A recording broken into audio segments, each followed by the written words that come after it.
Добре дојдовте во новата епизода. Јас сум Кейт, а вие го слушате просторот каде ќе учиме како да дишаме со полни гради во улога на родители.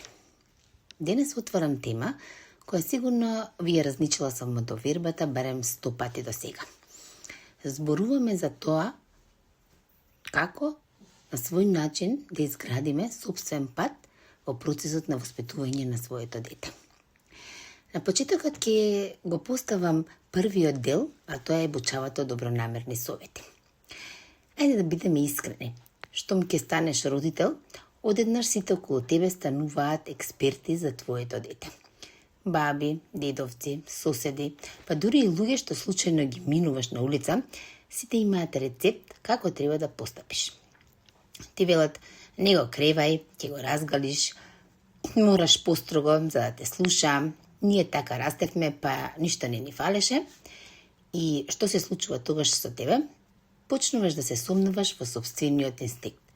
Почнуваш да го премолчуваш своето мислење за да не навредиш никого и за да има мир во куќата, а внатре во тебе, длабоко вреска душата твоја, чувствувајќи дека ти имаш свој собствен начин за тоа како треба да го воспитуваш твоето дете, односно доволно си го познаваш своето дете. Сакам да ти кажам нешто многу важно. Во моментот кога ќе стигне твојот глас за да му годиш на другите, ти го губиш патоказот на твоето дете.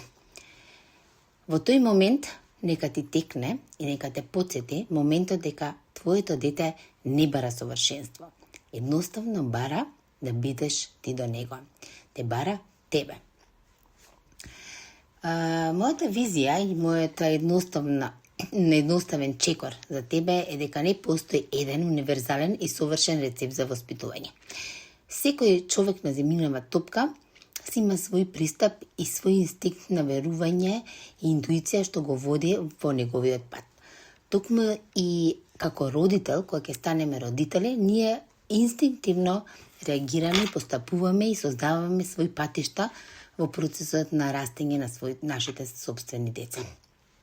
Најбитно е сам да се слушаш и кога ќе бидеш родител, кој ќе може да си го каже својот глас, кој ќе застане сигурно со самодоверба и со своја автентичност пред светот, пред околината, пред најблиските и ќе каже не на нив, а ќе каже да кон себе и кон своето дете, веќе се почнува процесот на вистинско олеснување и сигурност.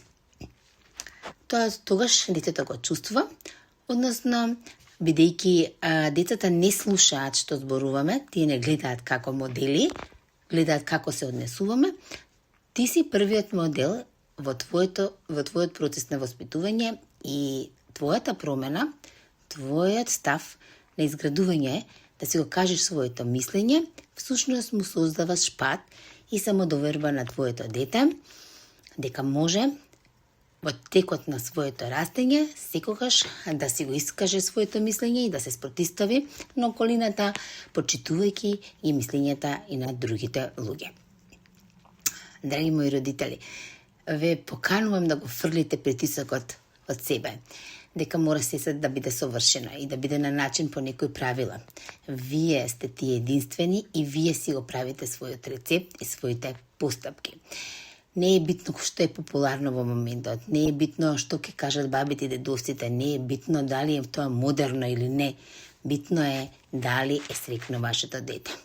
А тоа ќе се постигне кога вие сте среќни, со висока самодоверба и со интуиција која што знае во себе, што чувствува и знае точно што сака вашето дете.